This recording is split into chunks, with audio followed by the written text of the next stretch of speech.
we are so excited to have some two really supporters of SUNY system here, and our Chancellor, John King, who needs no introduction. I'm going to turn it over to the Chancellor to give his remarks.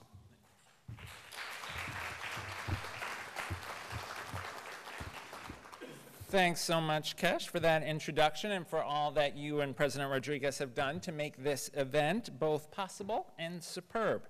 I'd also like to thank Trustee Burke for her fantastic work with her panel earlier, and Mukesh Kare for delivering the keynote. You know, renowned journalist Walter Lippmann once said, "You cannot endow even the best machine with initiative. The jolliest steamroller will not plant flowers." SUNY system and myriad research projects across the SUNY system are about supplying that very initiative.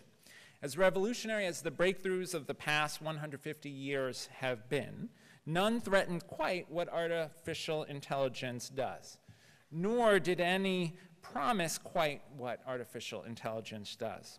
This symposium was initiated by UAlbany and SUNY's Office of Research, Innovation, and Economic Development, and buttressed by broad and crucial support from 5 other campuses: upstate, downstate, Binghamton, Buffalo, and Stony Brook. We thank them all for their contributions. We're here to develop an ongoing process that will foster knowledge exchange and collaboration among SUNY researchers, industry professionals, and students, strengthen partnerships across sectors and campuses, and drive growth in research funding. We aim to grow this symposium into an international event, position SUNY as the higher ed leader in AI, enhance our academic reputation via AI accomplishments, and use that preeminent position to recruit and retain world-class faculty. The energy in this room is palpable and extraordinary, with over 200 participants and 80 astonishing student posters testifying to the passion within SUNY for AI's future. The collaboration we've already seen is a testament to SUNY's power. The unity of our entity across our 64 campuses is the key to our superiority for pursuit of research and scholarship. From core data science to language analysis to combating deep fakes to driving innovations in mental health care and educational programming for students with disabilities, to 100 other areas.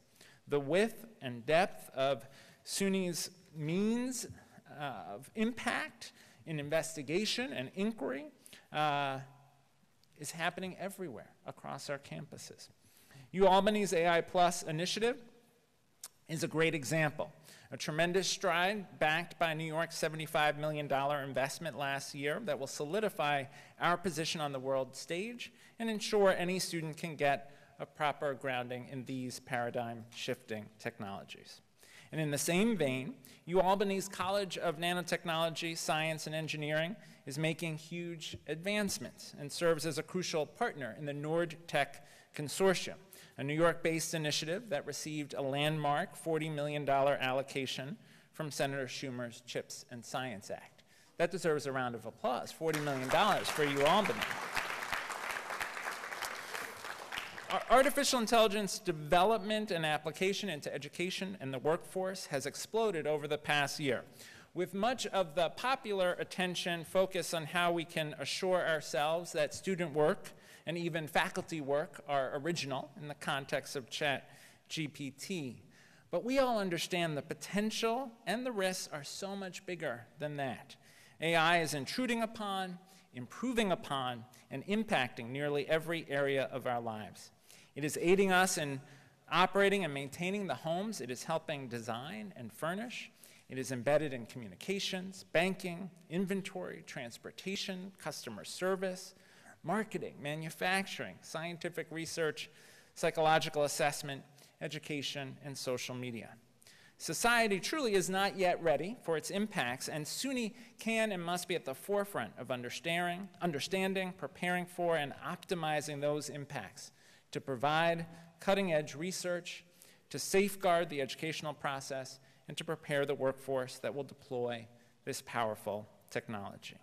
With that in mind, we know we must create a strategy that considers the impact of AI on research, education, and training, at SUNY to both adapt to and take advantage of the opportunities and challenges presented by AI and large language models. We also have to identify what SUNY will need to execute that strategy, including defining needed resources and knowledge, identifying infrastructure needed for changes in education technology, identifying needs that must be filled to support research in AI, and identifying SUNY gaps and shortcomings in these areas that will need to be filled. Thankfully, we have an extraordinary leader in these efforts. Governor Kathy Hochul has, since she took office, shown tremendous foresight and determination in her efforts to position SUNY for excellence and position our state for success with historic investments in SUNY students, our research, and our future. She understands better than anyone the ways in which SUNY is central to New York's and the nation's future, and the importance of making us a leading and dominant force in cutting-edge technology. It is our collaboration, our research, our industry attraction, our job creation, and our mastery of all the moral, legal, and philosophical issues surrounding technological advances that will define the quality of our state's future. And when it comes to these issues, Governor Hochul is both tireless in her efforts and masterful in her execution. I'm so glad to have the opportunity to introduce her today. So without further ado, Governor Kathy Hochul.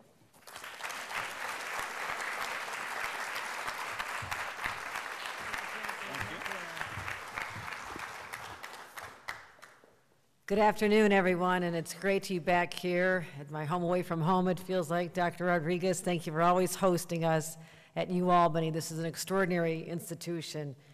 I'll let you know, I heard the Chancellor reference superiority. I'm also reflecting on the fact that I believe in New York State exceptionalism.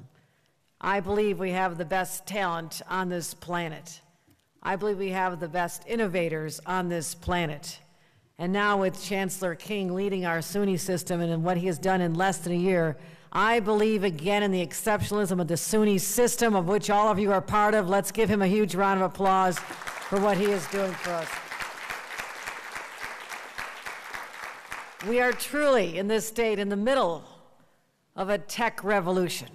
And sometimes you look back through history, you're not aware that you're going through some seismic change. I'm sure 200 years ago when they were digging the Erie Canal and coming near completion, that they could not have foreseen the transformation that this brilliant idea that was laughed off by many would actually transform New York State into the commercial and economic powerhouse that it became. So ideas, while they're unfolding, you're not always aware of the full scale and impact, and indeed one that affected our state still positively 200 years later.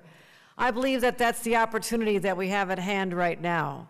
I literally just came down from Saratoga Springs, where I spoke at the New York State Innovation Summit, where we had hundreds of individuals who are the most brilliant thinkers and business people and people who came together with just maybe a concept in their college dorm, but found the right people to help make it become a reality. I told them I want this tech, this innovation climate to prosper here in the state of New York, because not only do I love their innovation, the energy, and the fact that they are so diverse, that they come to our state, and many people have come from other countries, and we welcome them, because I spoke about how I believe the reason we are an exceptional state, and we are exceptionally brilliant, and we are the innovators of all great ideas, is that so many came from elsewhere, meaning their families, themselves, or even their grandparents or great-grandparents, all had that gene, that risk-taking gene, to leave the security of their home, their friends, their families, and go into a world unknown to them, just like my own grandparents did, leaving great poverty in Ireland over 100 years ago. But they found a better life. They worked hard. They were migrant farm workers. But they're able to find the opportunities that this country affords. It is that basis of our state, one of the most diverse states that relies on people from all over the world to bring that energy, and they're willing to take risks, is why we are the innovators. And so, we know that for a fact. I can say it 1,000 times, but you all know it to your core. You're in New York State because New York is where things are happening. And why not in the AI space as well? I'm not ceding anything to any state or any country on this planet either, because we are the smartest, and we have the best educational institutions, and we have the people in this room who are part of making the future. You see far decades ahead about the power of AI and what it can do. It transforms our ability to find innovative health cures and solutions. It changes our relationship between businesses and customers. It helps us figure out all kinds of solutions, and that is what is so exciting about AI, unfolding before ourselves right now. I am so excited about the investments that the state of New York is willing to make in this space as well. But also, let all your friends know this is the place to be as well. Now, there's a place called the West Coast. Okay, I won't say anything else, but I will quote a tech executive who said, and I paraphrase, the West Coast is where all your friends are, but all your business customers are in New York State. This is where you grow your business. This is where things are happening, the epicenter of not just tech and finance and marketing and fashion and Wall Street.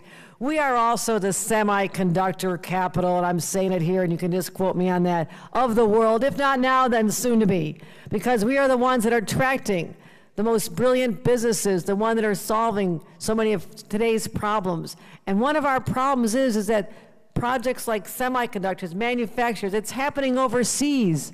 That creates supply chain issues for us. That's why I say let's make them right here in the state of New York. That's why Micron is so important to us, and so many other industries that are now finding this is the place to prosper and to grow. But I also want to talk about something that we're doing here at SUNY. And we are talking about a couple of announcements I want to make today. First time ever, brand new collaboration between SUNY Albany and one of the titans of the tech world, and yes, I'm talking about three letters, IBM and SUNY are a powerhouse together. Let's unite them in pursuit of making sure that we are at the pinnacle of innovation when it comes to AI. Together, they'll form the Center for Emerging AI Systems. Got a great sound. Center for Emerging AI Systems. $20 million collaboration that'll power groundbreaking research. And there are so many discoveries just waiting to be found. And that's what this will do. It'll bring together the students and the faculty and the business all together toward one purpose. And also, SUNY is continuing their efforts by forming an AI research group that will be tasked with developing SUNY's AI strategy for years to come. They're going to be talking about how they can have thoughtful ways to integrate this technology. But there are some cautions. There are cautions. Now, I'm excited, as you can tell. I see great possibilities. I see something that this all leads to, which is the most important to me as the governor of New York, and that is more jobs being created. So people like my own family who started a tech business don't have to do it in another state like they did a generation ago, because this is the place to make things happen. But we also have to heed the warnings associated with AI. We can innovate the future, we can think about the future, but also let's talk about any potential downsides or harm, especially to our children who are on social media, who are on platforms so often, so many hours a day. Let's make sure as we're thinking about AI, we're also thinking about perhaps even your own children and your children's children someday, because we have to protect them and be smart about this. We have to make sure that we have ethical policies that are healthy for people, and make sure that all the pitfalls that were not foreseen with social media in the past are anticipated now and into the future. That's how we solve problems and think about the possibilities in ways that will protect our citizens as well. And that's why our SUNY's role is so pivotal. And having people gather here today to think about this, think about all the possibilities, the good and the bad. And if there's bad, let's anticipate and let's solve for it now before it becomes embedded in the systems. That's what I'm challenging all of you to do here today. So with our education, our focus on all this, there's no stopping us. There's no stopping us. And I'll happily be the governor of a place that convenes the best and brightest, as we're doing here today, a place we solve problems, and a place where we embrace the challenges of the future, not with fear or trepidation into the unknown, but we go into the galaxies of the unknown, because this is New York State, and that's what we've always done, and that's why our state is so incredibly exceptional. So thank you, everyone, for gathering here today, and thank you for what you're going to be doing in these rooms, and when you go back to your offices and back to your classrooms and back to your businesses. You are creating the future as we speak. Thank you very much, everyone.